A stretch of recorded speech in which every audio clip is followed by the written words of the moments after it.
Hi hello ಎಲ್ಲ ಸ್ಪರ್ಧಾ ಮಿತ್ರರಿಗೆ ನಮಸ್ಕಾರಗಳು. ನಾನು ನಿಮ್ಮ ಮಾಳಪ್ಪ ಸರ್, ಭೂಗೋಳಶಾಸ್ತ್ರ ಉಪನ್ಯಾಸಕರು, ಕಲಬುರಗಿ. ತಮಗೆಲ್ಲರಿಗೂ ಮಾರ್ಗದರ್ಶಿ ಯೂಟ್ಯೂಬ್ ಚಾನಲ್ಗೆ ಸ್ವಾಗತ ಸುಸ್ವಾಗತ. ಇವತ್ತು ನಾನು ಭಾರತ ಭೂಗೋಳಶಾಸ್ತ್ರ ಪಾರ್ಟ್ 2 ಅನ್ನು ತೆಗೆದುಕೊಂಡು ಬಂದಿದ್ದೇನೆ. ಮೊನ್ನೆ ಪಾರ್ಟ್ 1 ನಲ್ಲಿ ಅಕ್ಷಾಂಶ ಮತ್ತು ರೇಖಾಂಶ ಬಗ್ಗೆ ಮಾತಾಡಿದ್ದೀನಿ, ಬಟ್ ರೇಖಾಂಶ ಬಗ್ಗೆ ಮಾತಾಡಿಲ್ಲ. ಇವತ್ತು ಆ ವಿಷಯನ ತೆಗೆದುಕೊಂಡು ಮುಂದೆ ಹೋಗ್ತಾ ಹೋಗೋಣ. ಎಸ್, ಇವತ್ತಿನ ದಿನ ಭಾರತ ದೇಶದಲ್ಲಿ ರೇಖಾಂಶವನ್ನು ನೋಡ್ಕೊಂಡ್ ಬರೋಣ. ಭಾರತ ದೇಶದ ಮೇಲೆ ಎಷ್ಟು ರೇಖಾಂಶಗಳು ಹಾದು ಹೋಗ್ಯಾವ ಮತ್ತು ರೇಖಾಂಶವನ್ನು ಏನನ್ನು ನಿರ್ಧಾರ ಮಾಡುತ್ತದೆ ಅಂತ ನೋಡ್ಕೊತ ಹೋಗೋಣ. ಭಾರತ ದೇಶದಲ್ಲಿ ರೇಖಾಂಶ ನೋಡ್ಕೊಂಡ್ ಬರೋಣ. ಎಸ್, ರೇಖಾಂಶ ಮೊದಲೇ ಹೇಳಿದೆ ನಾನು. ಅಕ್ಷಾಂಶ ಸ್ಥಳವನ್ನು ನಿರ್ಧಾರ ಮಾಡಿದ್ರೆ ರೇಖಾಂಶ ಸಮಯವನ್ನು ನಿರ್ಧಾರ ಮಾಡ್ತದೆ ಅಂತ ಹೇಳಿದ್ದೆ. ಅದರೊಳಗ ಮೊದಲಿಗೆ ರೇಖಾಂಶ. ಎಸ್, ನೆನಪಿಡ್ಲಿ, ರೇಖಾಂಶ. ಭಾರತ ದೇಶವು 68.7 ಡಿಗ್ರಿ ಪೂರ್ವ ರೇಖಾಂಶ. ನಾನು ಮುಂಚೆನೆ ಹೇಳಿದ್ದೀನಿ, ಭಾರತ ದೇಶವು ಉತ್ತರಾರ್ಧಗೋಳದ ಪೂರ್ವ ಭಾಗದಲ್ಲಿ ಹಂಚಿಕೆಯಾಗಿದ್ದು, ಅರ್ಥಾತ್ 0 ಡಿಗ್ರಿಯಿಂದ ಪೂರ್ವದಲ್ಲಿ ಹಂಚಿಕೆಯಾಗಿ ನಾವು ಪೂರ್ವದಲ್ಲಿ ಕಂಡು ಬರ್ತದೆ. ಅಂದ್ರೆ ನಾವು ಪೂರ್ವದಲ್ಲಿ ಕಂಡು ಬರುವುದರಿಂದಾಗಿ ನಾವು ಪೂರ್ವ ರೇಖಾಂಶನಿ ಅಂತ ಕರಿಬೇಕು. ಓಕೆನಾ?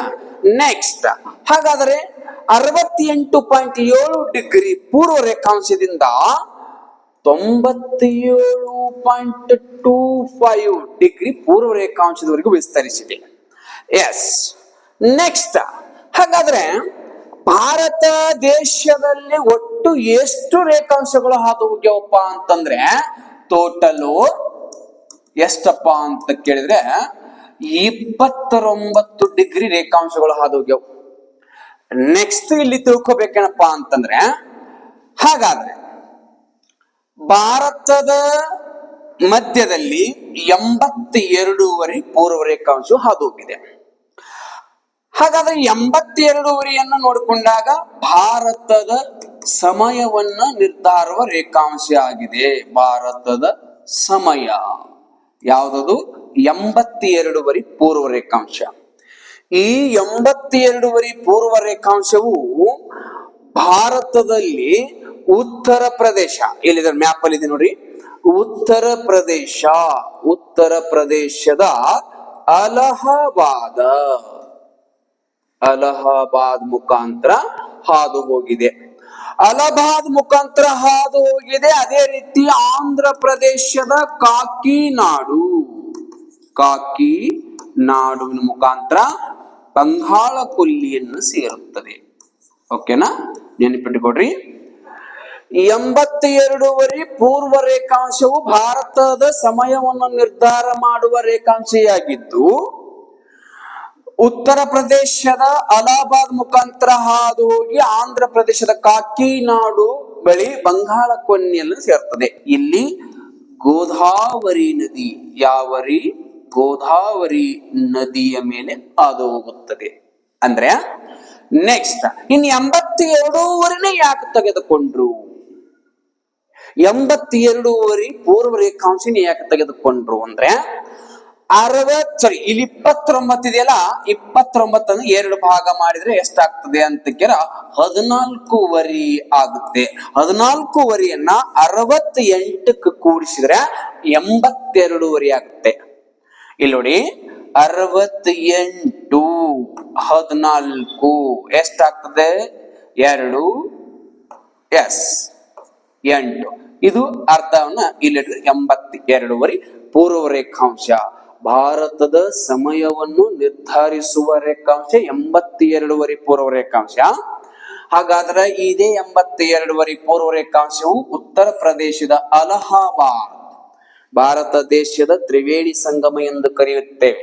ಪ್ರಯಾಗ್ರಾಜ್ ಎಂದು ಕರೆಯುತ್ತಾರೆ ನೋಡಿ. ಪ್ರಯಾಗ್ರಾಜ್ ಇದನ್ನ ತ್ರಿವೇಣಿ ಸಂಗಮ. ಹಂಗಂದ್ರೆ ಭಾರತ ದೇಶದೊಳಗ ತ್ರಿವೇಣಿ ಸಂಗಮ ಅಂದ್ರೆ ಒಂದು ನದಿಗೆ ಎರಡು ನದಿಗಳು ಬಂದು ಸೇರುವುದಕ್ಕೆ ತ್ರಿವೇಣಿ ಸಂಗಮ ಎಂದು ಕರೆಯುತ್ತೇವೆ. ಹಾಗಾದ್ರೆ ಅಲಹಾಬಾದ್ನಲ್ಲಿ ಗಂಗಾ ನದಿಗೆ ಯಮುನಾ ಮತ್ತು ಸರಸ್ವತಿ ನದಿಗಳು ಬಂದು ಕೂಡುವುದರಿಂದ ಇದನ್ನು ತ್ರಿವೇಣಿ ಸಂಗಮ ಎಂದು ಕರೆಯುತ್ತೇವೆ. ಓಕೆ, ಆ ನದಿಗಳು ಬಂದಾಗ ನಾನೆಲ್ಲ ಹೆಚ್ಚಿಗೆ ವಿಷಯನ ತಗೊಂಡು ಬರ್ತೀನಿ ಅವಾಗ. ಓಕೆ, ಇಲ್ಲಿ ನೆನಪಿಡಬೇಕಾದ ಅಂಶ ಏನು ಅಂತ ಕೇಳಿದ್ರೆ, ನಾವು 0 ಡಿಗ್ರಿಯಿಂದ ಪೂರ್ವದಲ್ಲಿದ್ದೀವಿ ಅಂದ ಮೇಲೆ 0 ಡಿಗ್ರಿ ಅಥವಾ ಗ್ರೀನ್ವಿಚ್ ರೇಖೆಗೆ ಹೋಲಿಕೆ ಮಾಡಿದ್ರೆ, ಅಥವಾ ಗ್ರೀನ್ವಿಚ್ ಲಂಡನ್ ಸಮಯಕ್ಕೆ ಹೋಲಿಕೆ ಮಾಡಿದ್ರೆ ಭಾರತದ ಸಮಯವು 5:15 ತಾಸು, 5 ಗಂಟೆ 30 ನಿಮಿಷಗಳ ಕಾಲ ನಾವು ಏನದೀವಿಪ್ಪ ಅಂತಂದ್ರ ಮುಂದಿದ್ದೇವೆ. ಓಕೆ, ನೆನಪಿಟ್ಟಕೋಬೇಕು. 0 ಡಿಗ್ರಿಯಿಂದ ನಾವು ಪೂರ್ವದಲ್ಲಿದ್ದೀವಿ, ಅದಕ್ಕಾಗಿ ಸಮಯವನ್ನು ಏನಾಗ್ತದೆ ಮುಂದೆ ಇರುತ್ತದೆ. ಅಂದ್ರೆ ಎಷ್ಟು ಮುಂದದೀವಿ ನಾವು? 5:15 ತಾಸು ಏನಪ್ಪಾ ಅಂತಂದ್ರೆ ಮುಂದದೀವಿ. ಓಕೆನಾ? ಇನ್ ನೆಕ್ಸ್ಟ್ ಇಲ್ಲಿ ಇನ್ನೊಂದು ಪಾಯಿಂಟ್ ತಿಳ್ಕೊಬೇಕು. ಏನ್ ಪಾಯಿಂಟ್ ತಿಳ್ಕೊಬೇಕಪ್ಪ ಅಂತಂದ್ರೆ, 82 ಪೂರ್ವ ರೇಖಾಂಶ ಒಟ್ಟು 5 ರಾಜ್ಯಗಳ ಮೇಲೆ ಹಾದು ಹೋಗುತ್ತದೆ. ಎಷ್ಟು ರಾಜ್ಯಗಳು? 5 ರಾಜ್ಯಗಳು. 5 ರಾಜ್ಯಗಳು.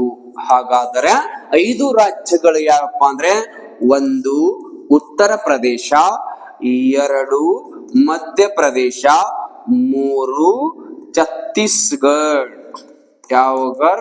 ಛತ್ತೀಸ್ಗಢ, 4 ಒಡಿಸ್ಸಾ, 5 ಆಂಧ್ರ ಪ್ರದೇಶ. 5 ಆಂಧ್ರ ಪ್ರದೇಶ. ಇಲ್ಲಿ ನೋಡಿ, ಮ್ಯಾಪ್ ಅಲ್ಲಿ ಇದೆ ನೋಡಿ, ಒಟ್ಟೆ ಕನ್ಫ್ಯೂಸ್ ಮಾಡ್ಕೋಬಾರ್ದ. ಮ್ಯಾಪ್ ಅಲ್ಲಿ ಇದು ಉತ್ತರ ಪ್ರದೇಶ, ಇದು ಮಧ್ಯಪ್ರದೇಶ, ಇದು ಛತ್ತೀಸ್ಗಢ, ಇದು ಒಡಿಸ್ಸಾ, ಇದು ಆಂಧ್ರ. ನಾನು ಮೊದಲೇ ಹೇಳಿದೀನಿ, 82 ಪೂರ್ವ ರೇಖಾಂಶವು ಅಲಹಾಬಾದ್ ಮುಖಾಂತರ ಆರಂಭಗೊಂಡು ಕಾಕಿನಾಡಿನ ಬಳಿ ಬಂಗಾಳ ಕೊಲ್ಲಿಯನ್ನು ಹಾದು ಹೋಗುತ್ತದೆ ಅಂತ ಹೇಳಿದೀನಿ, ಹೌದಾ? ಎಸ್. ಇಲ್ಲಿ ಇನ್ನೊಂದು ಕ್ವಶನ್ ಕೇಳಿದ ನಿಮಗ, 80 ಡಿಗ್ರಿ ನೋಡಿ, ಅದಾದ್ಮೇಲೆ ಬರ್ತೇನೆ. ಈ ಮೊದಲು ತಿಳ್ಕೊಳ್ಳೋಣ. ಭಾರತದ ಭೂಮಧ್ಯ 2 ಭಾಗವಾಗಿ ಮಾಡುವಂತಹ ಅಕ್ಷಾಂಶ 23 ಕರ್ಕಾಟಕ ಸಂಕ್ರಾಂತಿ ವೃತ್ತ. ಆ 23 ಕರ್ಕಾಟಕ ಸಂಕ್ರಾಂತಿ ವೃತ್ತ, ಅದಕ್ಕೆ ಅಕ್ಷಾಂಶ ಅಂತ ಕರೀತಾರೆ. ಇದು ಅಂದ್ರೆ 82 ನೋಡಿ, 82 ಮತ್ತು 23 ಕರ್ಕಾಟಕ ಸಂಕ್ರಾಂತಿ ವೃತ್ತ. 23 ಕರ್ಕಾಟಕ ಸಂಕ್ರಾಂತಿ ವೃತ್ತವು ಎಲ್ಲಿ ಸಂಧಿಸುತ್ತದೆ? ಭಾರತದ ಸಮಯವನ್ನು ನಿರ್ಧಾರ ಮಾಡುವ 82 ಮತ್ತು ಭಾರತದ ಭೂಮಧ್ಯವೇಗೆ ಹಾದು ಹೋಗುವಂತ ಅಕ್ಷಾಂಶ 23 ಕರ್ಕಾಟಕ ಸಂಕ್ರಾಂತಿ ವೃತ್ತವು ಎಲ್ಲಿ ಸಂಧಿಸುತ್ತದೆಪ್ಪ ಅಂತಂದ್ರೆ, ಇಲ್ಲಿದೆ ನೋಡಿ, ಛತ್ತೀಸ್ಗಢ ರಾಜ್ಯದ ಅಂಬಿಕಾಪುರ, ಅಂಬಿಕಾ ನಗರ ಅಂತಲೂ ಕೂಡ ಕರೀತಾರೆ. ಅಂಬಿಕಾ ನಗರ 82 ಮತ್ತು 23 ಎರಡೂ ಸಂಧಿಸುವ ಸ್ಥಳ ಛತ್ತೀಸ್ಗಢ ರಾಜ್ಯದ ಅಂಬಿಕಾ ನಗರ. ಸ್ನೇಹಿತರೆ, ಬಹಳ ಗಮನ ಕೊಟ್ಟು ಕೇಳಬೇಕು. ಇಲ್ಲಿ 82 23 ಕರ್ಕಾಟಕ ಸಂಕ್ರಾಂತಿ ವೃತ್ತವು ಸಂಧಿಸುವ ಸ್ಥಳ ಛತ್ತೀಸ್ಗಢ ರಾಜ್ಯದ ಅಂಬಿಕಾ ನಗರ. ಅದೇ ರೀತಿ 23 ಕರ್ಕಾಟಕ ಸಂಕ್ರಾಂತಿ ವೃತ್ತ ಮತ್ತು 80 ಡಿಗ್ರಿ ಪೂರ್ವ ರೇಖಾಂಶವು ಎರಡೂ ಸಂಧಿಸುವ ಸ್ಥಳ ಯಾವುದು ಅಂತ ಕೇಳಿದ್ರೆ, ಅದೇ ಯಾವ್ದಪ್ಪ ಅಂತಂದ್ರೆ, ಅದೇ ಯಾವ್ದಪ್ಪ ಅಂದ್ರೆ ಮಧ್ಯಪ್ರದೇಶದ ಜಬ್ಬಲ್ಪುರ. ನೋಡಿ, ಮಧ್ಯಪ್ರದೇಶದ ಜಬ್ಬಲ್ಪುರದ ಬಳಿ ಸಂಧಿಸುವುದರಿಂದಾಗಿ ಜಬ್ಬಲ್ಪುರವನ್ನ ಭಾರತದ ಭೌಗೋಳಿಕ ಕೇಂದ್ರ ವಲಯ ಎಂದು ಕರೆಯುತ್ತೇವೆ. ಭಾರತದ ಭೌಗೋಳಿಕ ಕೇಂದ್ರ ವಲಯ, ಭೌಗೋಳಿಕ ಕೇಂದ್ರ ವಲಯ ಎಂದು ಕರೆಯುತ್ತೇವೆ. ನೆನಪಿಡಬೇಕಾದ ಅಂಶ, 23 ಕರ್ಕಾಟಕ ಸಂಕ್ರಾಂತಿ ವೃತ್ತ, 80 ಡಿಗ್ರಿ ಪೂರ್ವ ರೇಖಾಂಶ ಎರಡೂ ಸಂಧಿಸುವ ರಾಜ್ಯ ಮಧ್ಯಪ್ರದೇಶ. ಅದೇ ಯಾವುದು?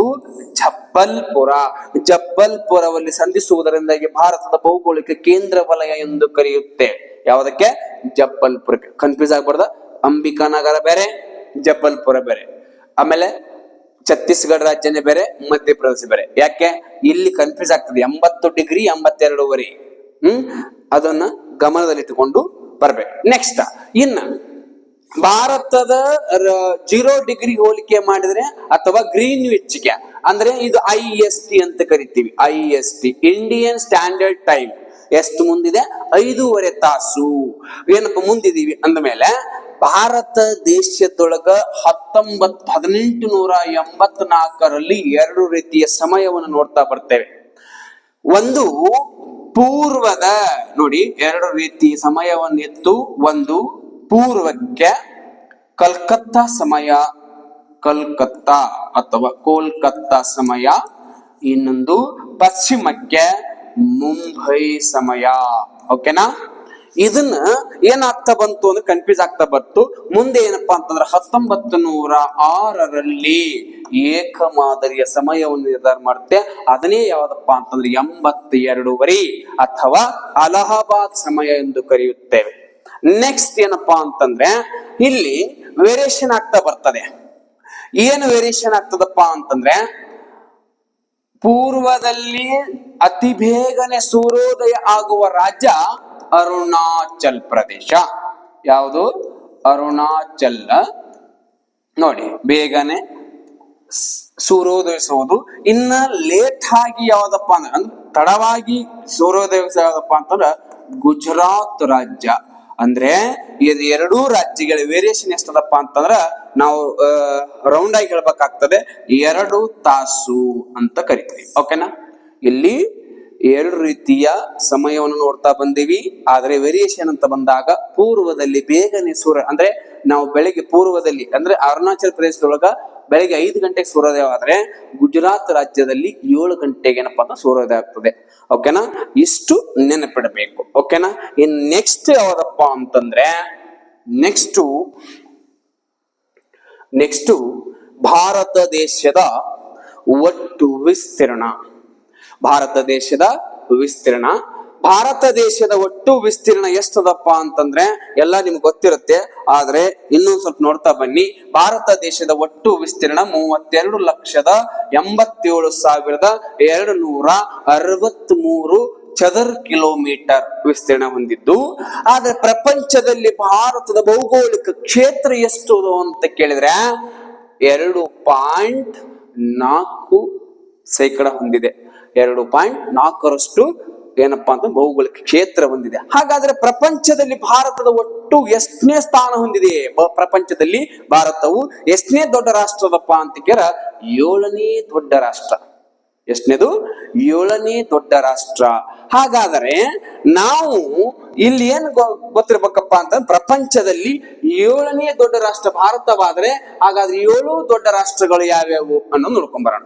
ಆ 7 ದೊಡ್ಡ ರಾಷ್ಟ್ರಗಳು ಯಾವ್ಯಾವಪ್ಪ ಅಂತಂದ್ರೆ ಒಂದು ಬ್ರೆಜಿಲ್, ಒಂದು ರಷ್ಯಾ. ಯಾವುದು? Russia. 2 Canada. 3 China. 4 America. 5 Brazil. 6 Australia. 7 Bharat.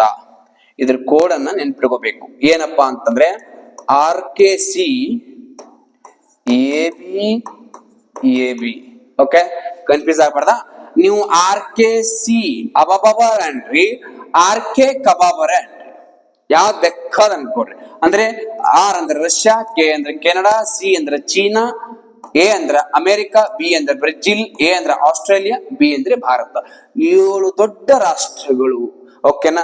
ಇನ್ ಏನಪ್ಪಾ ಅಂತಂದ್ರೆ ಭಾರತವು ಪ್ರಪಂಚದಲ್ಲಿ ಎಷ್ಟನೇ ದೊಡ್ಡ ರಾಷ್ಟ್ರ ಅಂತಂದ್ರೆ 7ನೇ ದೊಡ್ಡ ರಾಷ್ಟ್ರ. ಹಾಗಾದರೆ ಪ್ರಪಂಚದ ಅತಿ ದೊಡ್ಡ ರಾಷ್ಟ್ರ ಯಾವುದು? ರಷ್ಯಾ. ಯಾವುದು? ರಷ್ಯಾ. ನೆನಪಿಟ್ಕೋಬೇಕು. ಪ್ರಪಂಚದ ಅತಿ ದೊಡ್ಡ ರಾಷ್ಟ್ರ ರಷ್ಯಾ. ಪ್ರಪಂಚದ ಅತಿ ಚಿಕ್ಕ ರಾಷ್ಟ್ರ ವ್ಯಾಟಿಕನ್ ಸಿಟಿ. ಹಾಗಾದರೆ ಭಾರತ ದೇಶವು ಏಷ್ಯಾ ಖಂಡದಲ್ಲಿ ಎಷ್ಟನೇ ದೊಡ್ಡ ರಾಷ್ಟ್ರ ಅಂತಂದ್ರೆ 3ನೇ ದೊಡ್ಡ ರಾಷ್ಟ್ರ. ಇಲ್ಲಿದೆ ನೋಡಿ, ಭಾರತವು ಏಷ್ಯಾ ಖಂಡದಲ್ಲಿ ಎಷ್ಟನೇ ದೊಡ್ಡ ರಾಷ್ಟ್ರಪ್ಪ ಅಂತಂದ್ರೆ 3ನೇ ದೊಡ್ಡ ರಾಷ್ಟ್ರ. ಹಾಗಾದ್ರೆ ಒಂದನೇದು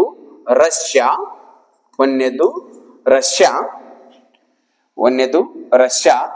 ಎರಡನೇದು ಚೀನಾ, ಮೂರನೇದು ಭಾರತ. ನೆನಪಿಟ್ಕೋಬೇಕಾ ಸ್ನೇಹಿತರೆ, ಸ್ಪರ್ಧಾ ಮಿತ್ರರೇ? ಇಲ್ಲಿ ಏಷ್ಯಾ ಖಂಡದಲ್ಲಿ ಭಾರತ ಎಷ್ಟನೇ ಸ್ಥಾನ ಅದಪ್ಪ ಅಂತಂದ್ರೆ 3ನೇ ಸ್ಥಾನ ಹೊಂದಿದೆ. ಇಡೀ ಪ್ರಪಂಚದೊಳಗೆ ಎಷ್ಟನೇ ಸ್ಥಾನ ಹೊಂದಿದೆ ಅಪ್ಪ ಅಂತಂದ್ರೆ 7ನೇ ಸ್ಥಾನ ಹೊಂದಿದೆ. ಇಲ್ಲಿ ಏಷ್ಯಾ ಖಂಡದ ಅತಿ ದೊಡ್ಡ ರಾಷ್ಟ್ರ ರಷ್ಯಾ ಆದ್ರೆ, ಎರಡನೇದು ಚೀನಾ, ಮೂರನೇದು ಭಾರತ ದೇಶ. ನೆಕ್ಸ್ಟ್, ಭಾರತ ದೇಶದಲ್ಲಿ ಅತಿ ದೊಡ್ಡ ರಾಜ್ಯಗಳು ಯಾವ್ಯಾವು ಅವುಗಳನ್ನ ನೋಡ್ಕೊತಾ ಬರೋಣ. ಭಾರತ ದೇಶದಲ್ಲಿ ಅತಿ ದೊಡ್ಡ ರಾಜ್ಯಗಳು, ಒಂದು ರಾಜಸ್ಥಾನ, ಎರಡನೇದು ಮಧ್ಯಪ್ರದೇಶ, ಮೂರನೇದು ಮಹಾರಾಷ್ಟ್ರ, ನಾಲ್ಕನೇದು ಉತ್ತರ ಪ್ರದೇಶ. ಹಾಗಾದ್ರೆ ಕರ್ನಾಟಕ ಎಷ್ಟನೇ ಸ್ಥಾನದ ಕಮಿಟ್ ಮಾಡಿ? ಎಸ್. ನೆಕ್ಸ್ಟ್, ಭಾರತ ದೇಶದ ಅತಿ ಚಿಕ್ಕ ರಾಜ್ಯಗಳು ಅಂತ ಬಂದಾಗ, ಅತಿ ಚಿಕ್ಕ ರಾಜ್ಯಗಳು ಯಾವ್ಯಾವಪ್ಪ ಅಂತಂದ್ರೆ, ಒಂದು ಗೋವಾ, ಇನ್ನೊಂದು ಸಿಕ್ಕಿಂ, ಇನ್ನೊಂದು ತ್ರಿಪುರ ಮತ್ತು ನಾಗಾಲ್ಯಾಂಡ್. ಇದ್ರ ಬಹಳ ಇದು ಕಡಿಮೆ ಅನ್ನೋ ಒಂದು ಕೋಡ್ನೊಳಗೆ ನೋಡ್ಕೊಂಡ್ ಬರೋಣ. ಗೋ ಅಂದ್ರೆ ಜಿ, ಎಸ್ ಅಂದ್ರೆ ಎಸ್, ಸಿ ಅಂದ್ರೆ ಎಸ್, ತ್ರಿಪುರ ಅಂದ್ರೆ ಟಿ, ನಾಗಾಲ್ಯಾಂಡ್ ಅಂದ್ರೆ ನಾ, ಅಂದ್ರೆ ಜಿ ಎಸ್ ಟಿ ನಂಬರ್ ಅಂದ್ರೆ ನಡೀತದೆ. G S T number, G S T number.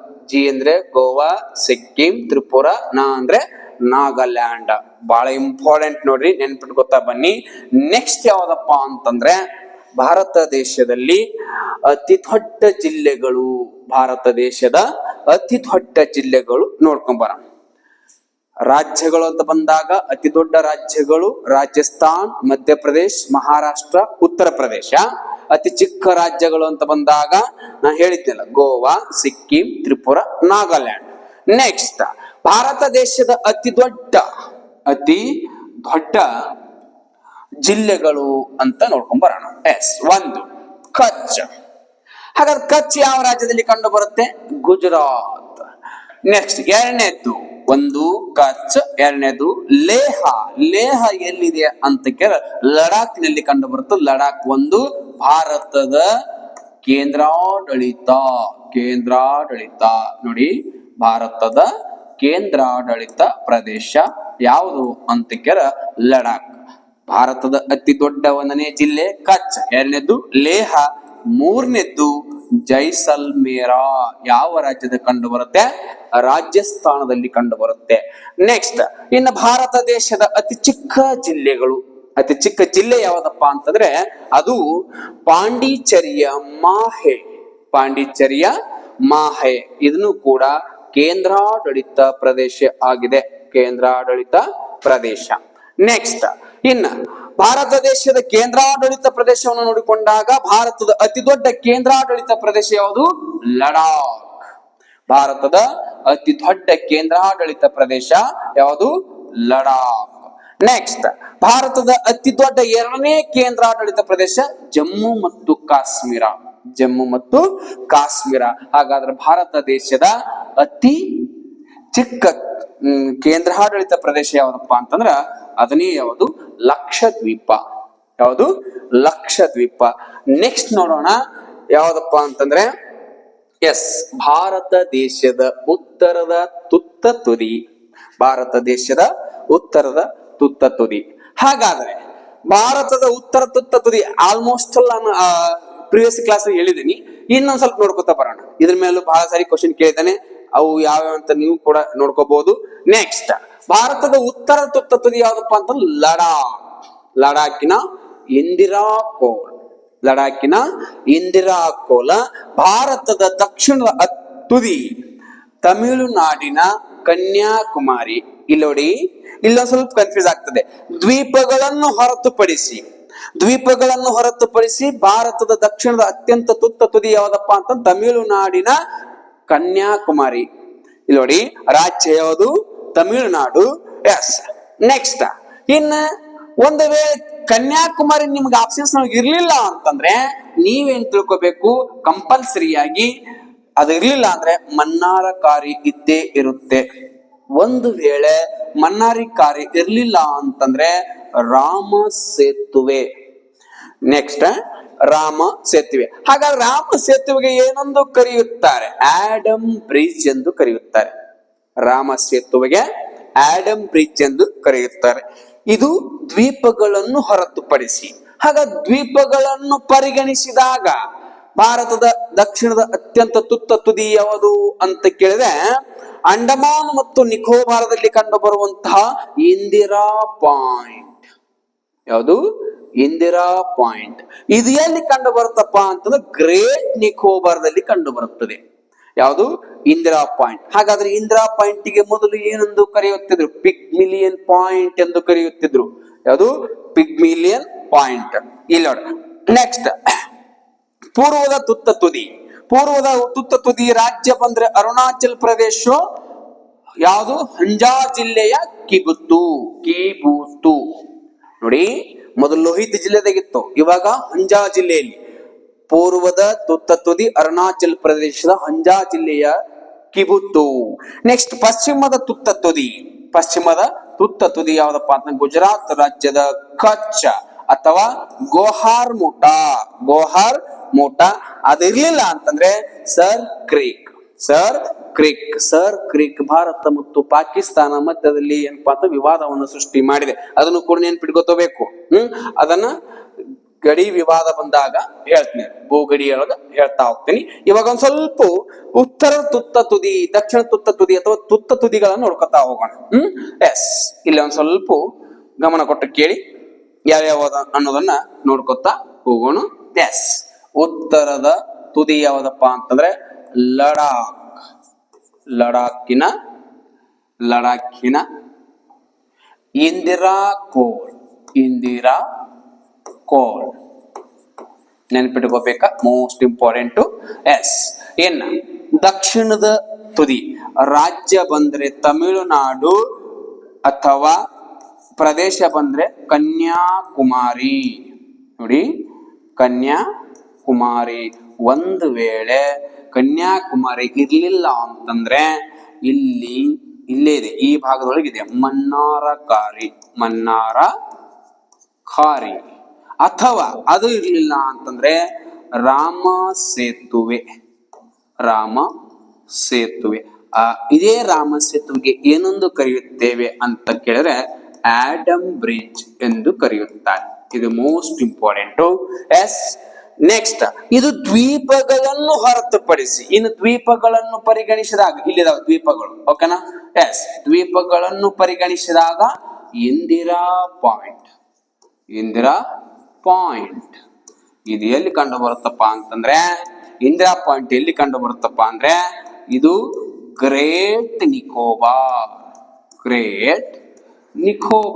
Okay, ನೆನ್ಪಿಟ್ಕೋಬೇಕು. Next ಪೂರ್ವದ ತುತ್ತ ತುದಿ ಇಲ್ಲಿದೆ, ಕಾಮನ್ ಆಗಿದೆ ನೋಡಿ, ಅರುಣಾಚಲ್ ಪ್ರದೇಶ. ಎಸ್, ಅರುಣಾಚಲ್ ಪ್ರದೇಶದ ಹಂಜಾ ಜಿಲ್ಲೆಯ ಕಿಬುತ್ತು. Most important. ಭಾರತ ದೇಶದೊಳಗ ಮೊಟ್ಟ ಮೊದಲಿಗೆ ಸೂರ್ಯೋದಯವಾಗುವ ಪ್ರದೇಶ ಕಿಬುತ್ತು. ಆ ರಾಜ್ಯ ಯಾವುದು? ಅರುಣಾಚಲ್ ಪ್ರದೇಶ. ನೆನ್ಪಿಟ್ಕೋಬೇಕು. ನೆಕ್ಸ್ಟ್ ಪೂರ್ವದ ಪಶ್ಚಿಮದ ತುದಿಯ ರಾಜ್ಯ ಗುಜರಾತ್. ಯಾವುದು? ಗುಜರಾತ್. ಎಸ್, ಇಲ್ಲಿ ಕಚ್ ಜಿಲ್ಲೆ ಕಂಡು ಬರುತ್ತದೆ. ನೆಕ್ಸ್ಟ್ ಅದು ಇರ್ಲಿಲ್ಲ ಅಂದ್ರೆ ಗೋಹಾರ್ ಮೋಟಾ. ಅದು ಇರ್ಲಿಲ್ಲ ಅಂತಂದ್ರೆ ಸರ್ ಕ್ರೀಕ್ ಅಂತ ಇದ್ದೇ ಇರುತ್ತೆ. ಕಂಪಲ್ಸರಿಯಾಗಿ ನೋಡ್ತಾ ಬನ್ನಿ. ನೆಕ್ಸ್ಟ್ ಯಾವ್ದಪ್ಪ ಅಂತಂದ್ರೆ ಭಾರತ ದೇಶದ ನೆರೆಹೊರೆ ರಾಷ್ಟ್ರಗಳು ಅಥವಾ ಮೆರೆಗಳು ಎಂದು ಕರೆಯುತ್ತೇವೆ. ನೆರೆಹೊರೆ ರಾಷ್ಟ್ರಗಳು. ಸ್ನೇಹಿತರೆ, ನೆನ್ಪಿಟ್ಟುಕೊಳ್ರಿ, ಭಾರತ ದೇಶವು ಒಟ್ಟು 11 ರಾಷ್ಟ್ರದೊಂದಿಗೆ ಗಡಿಯನ್ನು ಹಂಚಿಕೊಂಡಿದೆ. ಹೌದಾ? 11 ರಾಷ್ಟ್ರದೊಂದಿಗೆ ಗಡಿ ಹಂಚಿಕೊಂಡಿದೆ. ಆ 11 ರಾಷ್ಟ್ರಗಳು ಯಾವ್ಯಾವಪ್ಪ ಅಂತಂದ್ರೆ ಇಲ್ಲಿ ಯಾವ್ಯಾವಪ್ಪ ಅಂದ್ರೆ ನೀವು ಮೋಸ್ಟ್ ಇಂಪಾರ್ಟೆಂಟ್ ನೋಡಿ ನೆನ್ಪಿಟ್ಕೋಬೇಕು. 11 ರಾಷ್ಟ್ರದೊಂದಿಗೆ ಗಡಿಯನ್ನು ಹಂಚಿಕೊಂಡಿದೆ. ಆ 11 ರಾಷ್ಟ್ರಗಳು ಯಾವಪ್ಪ ಅಂತಂದ್ರೆ ಇಲ್ಲಿ ಬರೀತೀನಿ ನೋಡಿ. ಒಂದು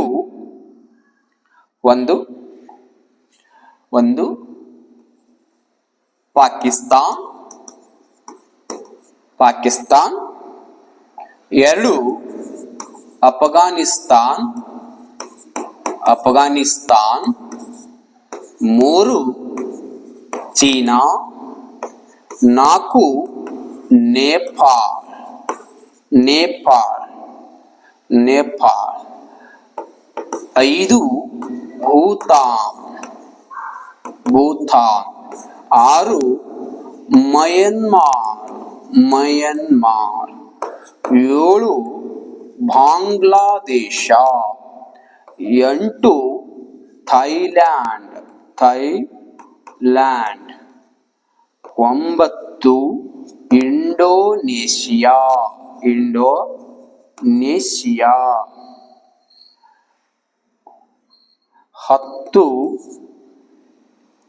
ಶ್ರೀಲಂಕಾ ಇಲ್ಲಿ ಬರೀತೀನಿ ನೋಡ್ರಿ 11 ಮಾಲ್ಡೀವ್ಸ್ ಮಾಲ್ಡೀವ್ಸ್ ಸ್ನೇಹಿತರೆ ಭಾರತ ದೇಶವು ಒಟ್ಟು 11 ರಾಷ್ಟ್ರದೊಂದಿಗೆ ಗಡಿ ಹಂಚಿಕೊಂಡಿದೆ.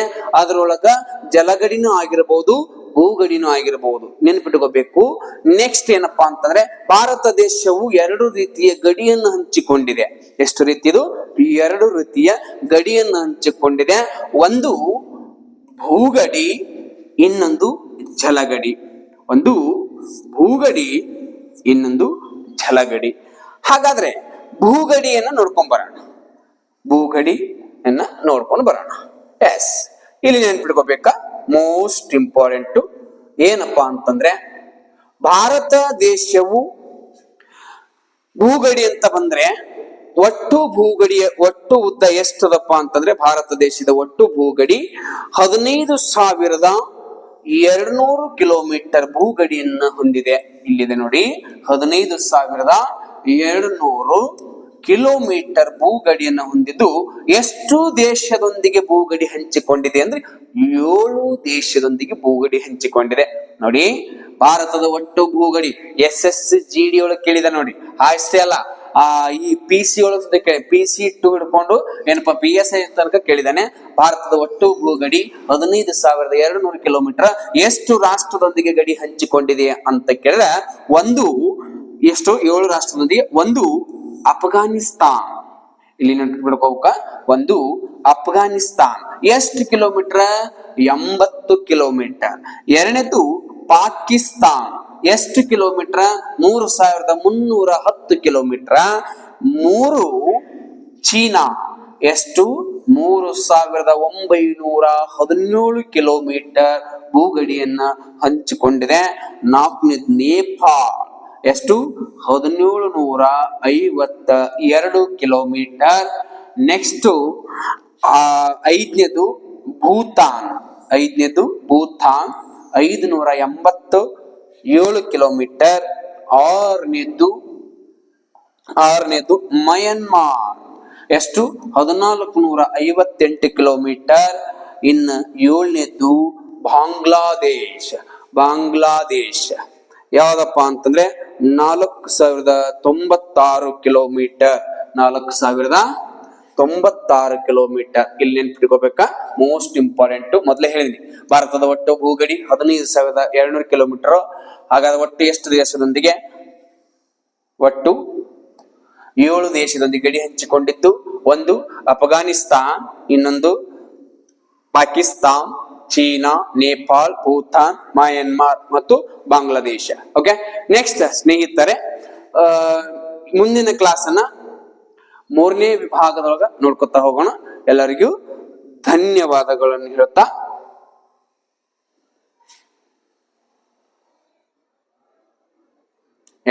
ಎಲ್ಲರಿಗೂ ಧನ್ಯವಾದ. ನಮಸ್ಕಾರ.